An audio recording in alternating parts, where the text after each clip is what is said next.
Good afternoon and welcome to Sports Talk. It is Saturday, March 19. I'm Daniel Blake. Thank you so much for joining me. First of all, I'm not usually on in the midday slot, but there is a broadcast that is happening at 1. So, I moved up just a little bit. And also, we had some programs and ads and things to deal with. So that's why I am on a little later than usual. I do apologize. But I'm here with you now. So yeah, just stick with me. Thank you so much for joining me if you're listening on the radio through the Love 101 FM app, which you downloaded on the Google Play or Apple Store. Am I saying that right? Yes, I am. Remember to download it, by the way, if you haven't. If you're listening on love101.org in your browser, or if you're watching me live on Facebook or YouTube, thank you so much for joining me, and thank you for your patience today. If you want to interact with me, remember you can do so by WhatsApping me, 997-3125, so 876-997-3125. We'll be talking about mostly champs today, high school sports. So link me up, tell me your thoughts, everything, and then I can probably ask some questions to the president of ISSA as well. So please don't be afraid to do so. We had intended to talk about the round of 16 of the Champions League. But because of the late start, it would be difficult to do so, and technology and everything. So we do apologize, but I will update you during my sports bits, which I will give you right now. So as you know, sports bits is just an abbreviated version of a sports report, things that happened during the week or recently that are interesting from the world of sports. All right. So for those who don't know, the World Indoor Championships is on. It's actually on right now.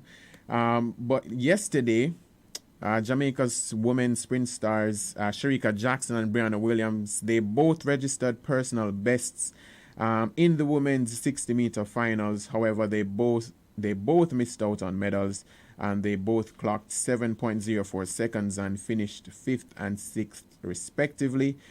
Switzerland's Munjinga Kambunji, she took gold in 6.96 seconds, which is the fastest time of the 21st century. So from 2000 to 2022, 6.96 is the fastest time since 1999. In the women's 60-meter hurdles, 2015 outdoor world champion Danielle Williams failed to qualify, but Brittany Anderson will compete in this afternoon's semis, which I actually think is going on right now. So you can definitely find that. Nigel Ellis, he qualified for the men's 60-meter semis. Stephanie Ann McPherson will contest the women's 400-meter final later. Christopher Taylor, unfortunately, was forced to pull out of the men's 400 semis due to injury. Daniel Thomas Dodge, he finished 6th in the women's shot put final. And Natoya Gould will contest Sunday's 800-meter final. So Jamaica, even though it isn't a large team, we have a contingent there, so keep up with them there. Earlier this week, Edwin Allen's girls and St. Jacob's boys won the Central Athletics Championships earlier this week. Oh, I just said that. At GC Foster College. However, one of the star performances came from 17-year-old Heidel star Brianna Liston, who clocked a personal best and a world leading time of 11.14 seconds in the preliminary round of the 100 meters. 17 and running 11.14, absolutely ridiculous. She didn't end up showing for the final, but she really did need to after running that. Remember I think it was on Sunday actually, she actually ran 22.66 seconds in the 200 meters at the Carifta Trials. So she's unreal, clearly. Let's go to some cricket at sports time. The West Indies at lunch were 351 for 5, trailing England by 156 runs on day 4 of the second test in Barbados. Captain Craig Brathwaite is leading the way with an unbeaten 145. Jamaican Jermaine Blackwood made 102 yesterday. The series is tied at 0-0. or 0-0 to simplify it. This match is basically heading to a draw as well. So the third test will be the decider, or the third test could end up in a draw as well. Who knows? The West Indies women, they are in an ideal position to qualify for the semis of the 50-over World Cup in New Zealand. Despite losses to India and Australia, they are third in the standings on 6 points, with their most recent win coming against Bangladesh on Friday. Their next game is against Pakistan on Sunday. And finally, Leon Bailey, Aston Villa winger, will make his return to the Reggae Boys team for the final 3 games of the World Cup qualifiers after missing out on the last set of games due to injury. Jamaica will play El Salvador, Honduras, and Canada beginning next week, and Bailey is scheduled to return. West Ham star Mikel Antonio, however, won't make the trip, as he has been left off the 23-man squad. 16 players have already received their call-up, with the final 7 to be chosen by Coach Paul Hall and under-20 coach Marcel Gale, following a camp mixed with both local players and under-20 players. So remember, the Reggae Boys, they are already out of contention, so essentially doing planning for the future. All right, so let's go into the Daniel log. Hi, this is David Blake. This is Hope Blake. I am Ariel Brown Blake. I'm here to tell you right now. It's time for the Daniel log. The Daniel log. The Daniel log. I love it. Presented by no one. All those ads and presented by no one. Anyways, so for the Jamaicans, there was the budget presentation, which has been going on for the last, well, it don't know, but it was happening over the last 2 weeks or so. So Finance Minister Dr. Nigel Clark, one of the things that he announced is that we're going to get some new banknotes. So $50, $100, $500, $1,000, and $5,000. They're all going to get an upgrade, but we're going to have a new $2,000 note. So that his explanation is that you don't have to use as many notes as you were before. So, for example, if you did give them a $5,000, you get back $4,000 change. So the $2,000 is supposed to make life easier, right? So the $2,000 note will have former Prime Ministers Michael Manley and Edward Seaga, which I don't business about the political side, whatever. People complaining that, you know, these two who were essentially rivals are going to be sharing the cover. Some saying that it's great because it shows that we can work together, blah, blah, blah, whatever. But because this is a sports show, if it was an entertainment show, I would ask why Bob Marley wasn't on the $2,000 note, right? And it bad enough say them now making Nanny share. I think they're making Nanny share the $500 with Sam Sharp, or so the woman can ever get a little shine by herself. But anyways, beyond the point. So the new $2,000 note will have 2 former prime ministers, but in my head I'm thinking, why we couldn't put Bolt on the $2,000 bill? Usain Bolt, the greatest Jamaican athlete of all time. That's not a debate. It's a fact. You can try to debate it, but it won't go far because his achievements speak for itself. Won 8 Olympic gold medals. Would have been 9 if it wasn't for the anti-doping issue and stripping Jamaica of that 4x1 gold. World records in the 100, 200 that haven't been broken. No one has really come close since 2009 when he set them. He is one of the most recognizable sports stars, not Jamaican sports stars, like sports stars in general. Like where Bolt goes, people know. Him can't really hide. Unless him go in one of those like Mormon communities where nobody don't have no access to those things, right? So Bolt is featured or is name dropped in movies, TV shows, ads, music, everything. And the national hero debate, yeah, that can go on. But you're telling me, say, we couldn't put the man on the $2,000 bill? Jamaica's most famous star of the 2000s, we couldn't put on the $2,000 bill?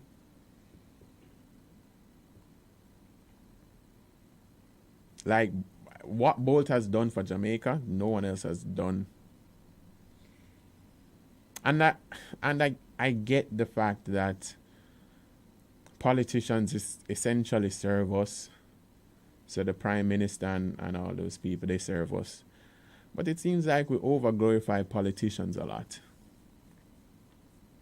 The fact that we have to put them on money, we have to name highway after them, roads after them and things.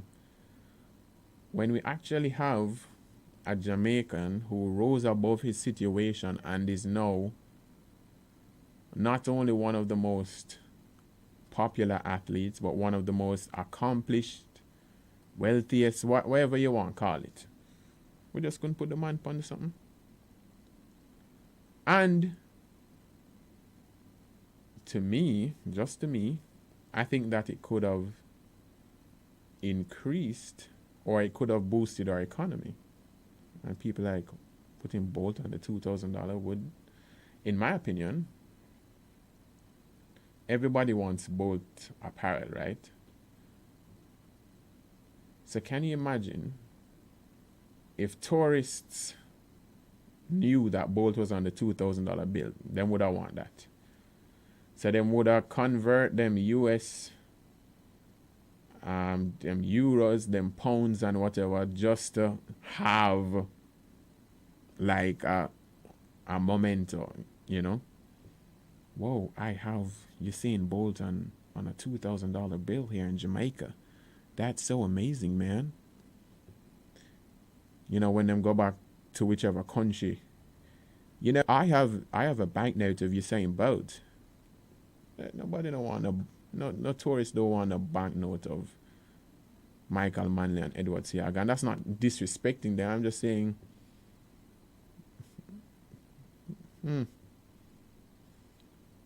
but Bolt. And you know, to be honest, I could have even share it with Shelly. Bolt and Shelly on the $2,000 bill. Or if them they want to share it and say Bolt and Bob Marley. But again, them not thinking about sports. They're really not taking sports seriously. And I know that might not be a major argument to why them not taking sports seriously, but just something as simple as that. Like our most popular Jamaican of the 21st century, maybe Bolt is our most popular Jamaican ever. Bob Marley is probably just above, or you could make the argument for both. Marcus Garvey close by, but anyways, I'm just sad that Bolt never got the consideration, or maybe he did and them just overruled him. But yeah, anyways. All right, so we're going to go into a break, and then when we come back, we're hopefully going to be talking some champs, some high school sports, and we're going to do that with the man who is basically in charge of it all, Keith Wellington. So stay with us.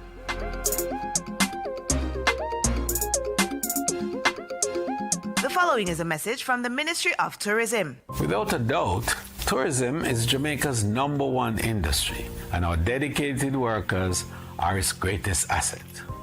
Jamaica would not be the heartbeat of the world without you.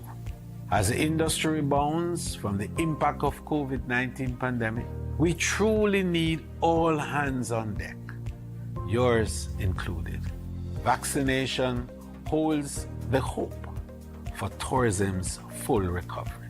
In addition to COVID-19 protocols, it is the only comprehensive way to fight the pandemic and save lives.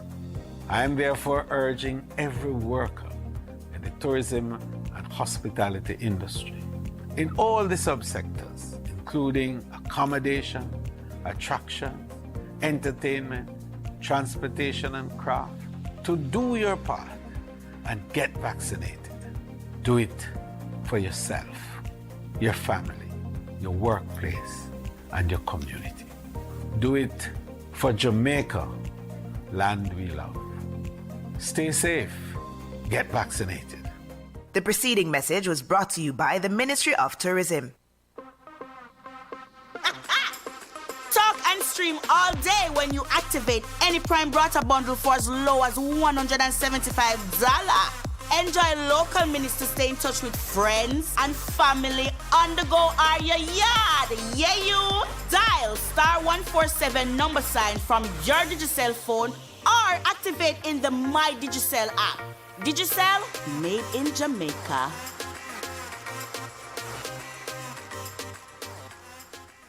The Ministry of Health and Wellness invites members of the public to attend the vaccination site Saturday, March 19, Sunday, March 20, to receive their first, second, or booster dose of the AstraZeneca, Pfizer, Sinopharm, or Johnson & Johnson vaccine for persons 18 years and older.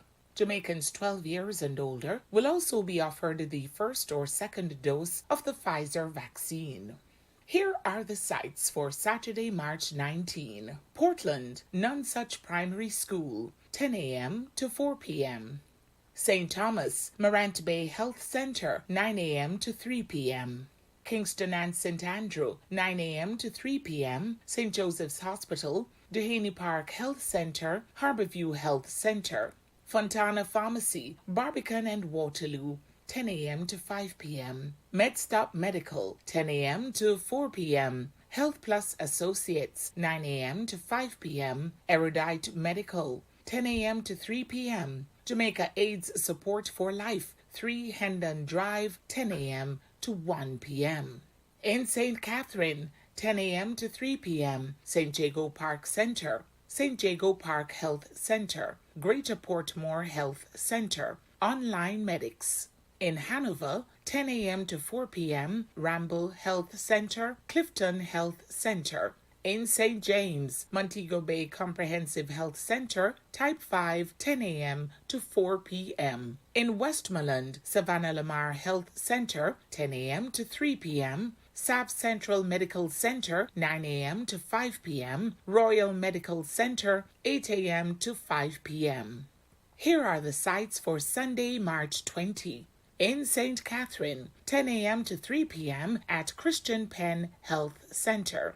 Kingston and St. Andrew, 9 a.m. to 3 p.m. Sunrise Health Center, Winchester Medical and Surgical, Health Plus Associates, 9 a.m. to 1 p.m. In St. James, Montego Bay Comprehensive Health Center, Type 5, 10 a.m. to 4 p.m. Persons should take their vaccination card and a government-issued ID or letter from the Justice of the Peace to the sites. Let's get vaccinated and get back to life. Bashko time. All the things that you need for your home with prices so low, you would never need a loan at Bashko. At Bashko. Shopping. Appliances, house with furniture and rugs. East side linens and glass and mugs at Bashko. At Bashko. Whether they north or so in the east and the west, Bashko. Them all over, they must be the best at Bashko. At Bashko. At Bashko. At Bashko. Giving you more. Traveling to Jamaica with unaccompanied shipment? The Jamaica Customs Agency is encouraging all air passengers with unaccompanied shipments who have a taxpayer registration number, TRN, to present it to customs upon arrival. This will subsequently facilitate faster processing when clearing your unaccompanied shipments. The Jamaica Customs Agency will continue to implement measures to improve our service delivery and your service experience. You may contact us at 876-922-5140-8 or email public.relations@jca.gov.jm on this and other customs-related matters. Jamaica Customs, keeping our customers in focus. Daddy, when we're going home, I'm bored. Oh, my daughter, you can use my brata data and watch some YouTube or something else. Really, Daddy? I can watch my favorite shows right now, but what if the data done? You know that the data can't done on my Digicel Prime Brata bundle. OMG, thanks, Daddy. Look, there's a new episode. Let me watch it now. Enjoy your favorite apps anywhere you're there with data with a Digicel Prime Brata bundle. Dial star 147 number sign from your Digicel phone to activate today. Digicel, made in Jamaica. Transform Live Church and Graphic Publishers are taking over Fontana Waterloo. Ever wanted to confidently hear God's voice on a regular basis? Then come out this Saturday, March 19 from 1 to 2 p.m. and purchase your copy of this must-read book, God Please Talk to Me. That's not all. You can have your book signed by the authors themselves, Pastors Dwight J. Jones Fletcher and Pastors Jean-Claude and Marsha Davidson. Be one of the first 5 to purchase a book and you could be the lucky winner of a free copy. That's the Transform Live Church book signing this Saturday, March 19, 1 p.m. to 2 p.m. And it will be live on the family station, Love 101.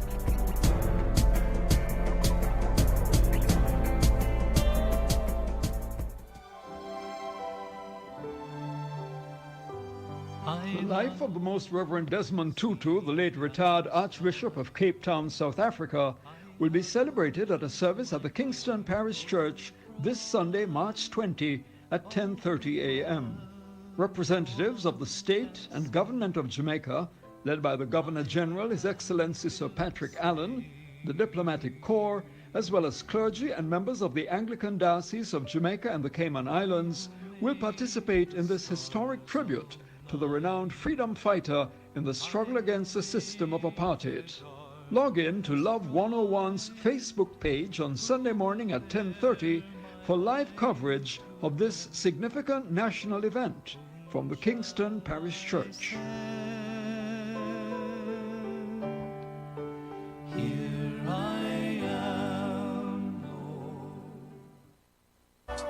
Are you a tourism worker? Then sign up for the Ministry of Tourism's innovative Tourism Workers Pension Scheme and retire in comfort. The time by the Ministry of Tourism is? It is 12:36.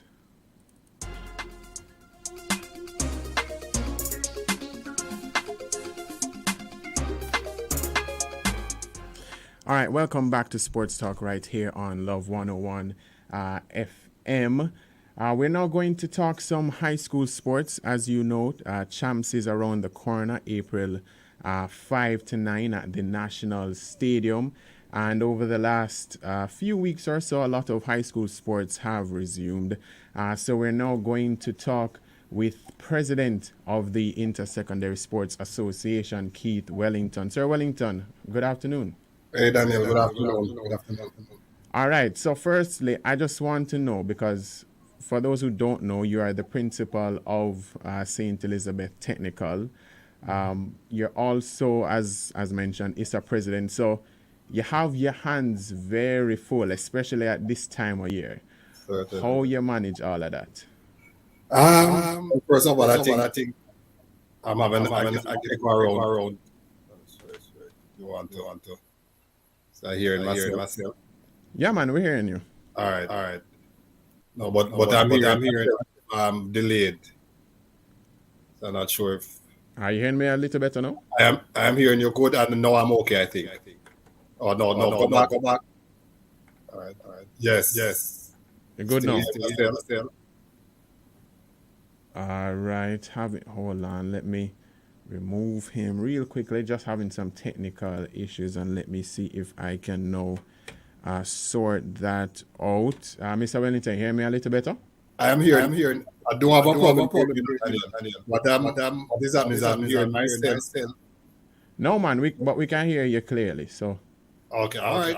Well, it's kind of distracting because when I speak, I hear myself echoing. There's an echo. Oh, I'm not even sure why, but all right. Let me. You. I don't know if you're hearing. Well, no, man, we're hearing you just fine. No echo or anything. So you asked if I am, or am I managing all the workload? I think I'm very fortunate to have good teams around me, both at state and at ISSA. And so I have my back covered. I have a very diligent set of foot soldiers as well as co-administrators who ensure that everything that needs to be done is done. All right, so last year, after missing chance for 2020, it returned, however, with no fans due to the whole restrictions at the time. And it wasn't at the usual time, meaning, because of the curfew, a lot of the events had to either be pushed up or so forth. So how difficult was it for the association at that time to execute the event at your usual standard? Was a challenge, but we were able to get it done because of the support that we got from a number of individuals and entities who were all interested in ensuring that camps went on and that it was a success. And so the different state agencies as well as the school, the individual organizations that work with us to put on champs, I think they did an extremely good job in fulfilling their roles and therefore allowing us to have a successful champs. Obviously, without spectators, we would have felt it in terms of our bottom line, financially, that is. But we were committed to doing this to ensure that the student at least got the opportunity to participate, and we were therefore extremely happy that it was a success. So this year, you got approval to have 15,000 fans, which is not to full capacity, but certainly better than last year. How pleased is the association, knowing that you have the fans there, and what kind of revenues are you sort of expecting now, knowing that you'll be having patrons who come in and pay now? Well, certainly 15,000 is a very significant number. Even during normal times, if we get 15,000 for the 3 days, that would be exceptionally good. And, so under these circumstances, if we are able to get 15,000 right across the 5 days, then it would be good for us. Financially, we are expecting that we will be able to attract patrons to fill all seats. And obviously, I wouldn't be discussing what the bottom line, what the figure will be at the end of the day. But we are expecting that we will be able to recover all the costs from the gate receipts, and that we will be able to continue to use whatever surplus we gain to support those other sporting competitions that we run and that are not sponsored. So there was, over the last few weeks and months, well, a month I should say, there was the issue with the ticketing system at the Gibson Relays. There was also with the local Premier League, where there were a lot of issues and they weren't able to have a lot of fans in. We know that you have now your own ticketing system. How has it been so far? Have you heard any issues or anything, or has things gone smoothly so far? I think things have gone relatively smoothly, no significant complaints. However, as you are aware, Daniel, the Prime Minister spoke on Thursday and made some adjustments. Well, he actually dropped the DRMA. Yeah. So because of that, we have had to revisit how it is that we are going to dispose of our tickets, what sort of protocols we will have for access to the stadium. So as we speak now, we are actively reviewing those processes, and we'll make an announcement at our press conference on Monday as to exactly what will be the protocols and the procedures that persons will follow to access camps this year. I think if you recall, before the Prime Minister spoke, what was in place was that everyone needed to register online, first of all, to have their vaccination status verified, which would then allow them to gain access to the ticketing protocol, which is not yet open. So we haven't started selling tickets yet. So bearing in mind that patrons will no longer be required to be vaccinated, we have to review that particular protocol, and we are not yet complete with it. And what we are doing is targeting our press conference on Monday to make those revelations. Yeah. Since you went there, I know that for your events, the student athletes essentially had to be fully vaccinated to compete. Now with the Prime Minister lifting those restrictions, are you going to allow athletes who weren't vaccinated to compete, or is that something that you're looking to next year rather than this school year? No, well, first of all, let me say, Daniel, that ISSA is a responsible organization. And not only are we a very responsible organization, we are educators. Our chief role, even in organizing our sporting competitions, is education. So our competitions are geared towards the wholesome education of our student athletes. And bearing in mind our responsibility, I have to say this: we we understand the position taken by the government and we accept it, and we are therefore not going to mandate that student athletes be vaccinated or fully vaccinated to participate in our competitions. But in the same breath, we want to point out to the public that we still believe that vaccination is an important part of the control of this pandemic, and therefore we still encourage our students and our patrons and whomever is associated with us to be vaccinated. Just to point out, we know that there are a couple of countries who would have taken a similar step to what Jamaica took on Thursday, and a number of them have already had to go back to some of the measures that they had dropped. So we don't want to find ourselves in that position where in another few weeks or months from now, the Prime Minister has to reverse the decision because we would not have done enough to protect ourselves. So we will not require our students to be fully vaccinated to participate in our competitions, but we still encourage vaccination as well as practicing the other protocols surrounding the prevention measures for COVID-19. Yeah, so in terms of the events at Champs, last year you catered a lot to the restrictions and for the TV audience. And for example, the 100 meters, which is usually done during that primetime segment on Friday, was done on Thursday. Will you go back to the sort of old schedule pre-COVID, or did you like what you saw last year and intend to keep some of them and even, have some further changes in the schedule? Well, so you asked for. In short, we like what we saw last year. We are going back to the old schedule, but we are making adjustments. We are making adjustments to both. So one of the significant things that we have taken into consideration this year in terms of the scheduling is that we feel that there are a number of events where students usually do both.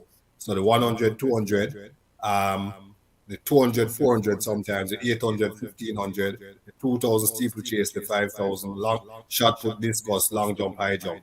So we have looked at the schedule, and one of the strategies that we have taken is that we're trying, where those popular doubles, we have tried to schedule them in such a way that if a student wants to do both, they are able to complete one first and then move on to the next. What existed before was that almost ad hocly, a student athlete would be participating in one event and, let us say, gets to the semifinals, and then the next day they have to start the other event and maybe run the finals of the first one, or they don't run the first one till the next day. So they are competing in both events at the same time.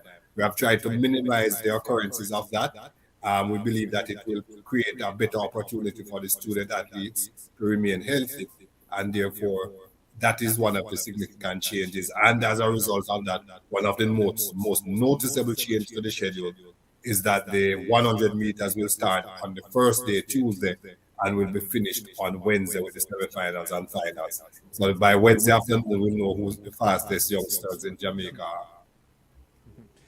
right.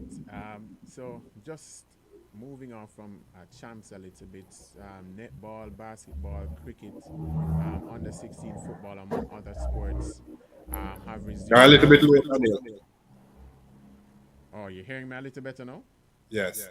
Yes. So I was saying that the sports like netball, basketball, cricket, among other sports, have resumed over the last few weeks. How has it gone from the association standpoint in terms of execution? Have you heard about any problems, or have things just been smooth sailing so far? Execution wise, I think things have gone very, very well. We have not had any incident of note outside of the odd school not turning up for a game, and obviously a few lopsided games. But those are not significant for us in terms of the what we want is to have the students back playing sport, being physically engaged, and we are thankful. We are extremely thankful that we have been able to do so, and that we are so far, knock on wood, there have been no major incidents associated with these competitions. In terms of the development side, I realize that our system here in Jamaica is probably more unique than most countries. It almost feels like your association has this pressure of ensuring development, the protection of our young athletes, and those things. In that case, do you feel like ISSA should have more of a say in terms of the senior associations? I know that the JFF say that they are considering making, giving ISSA a role on the board. But in terms of the J3s, netball, all those associations, do you think that ISSA should have more of a say, knowing that your competition is essentially a feeder program into the senior aspect? We have a very good relationship with our national association. I think for the most part, there is much more that we could ask for in terms of our relationship.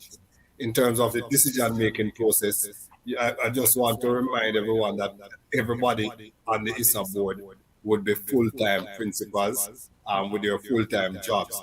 And therefore, in terms of the day-to-day running of national associations, I'm not sure how much more we can be involved.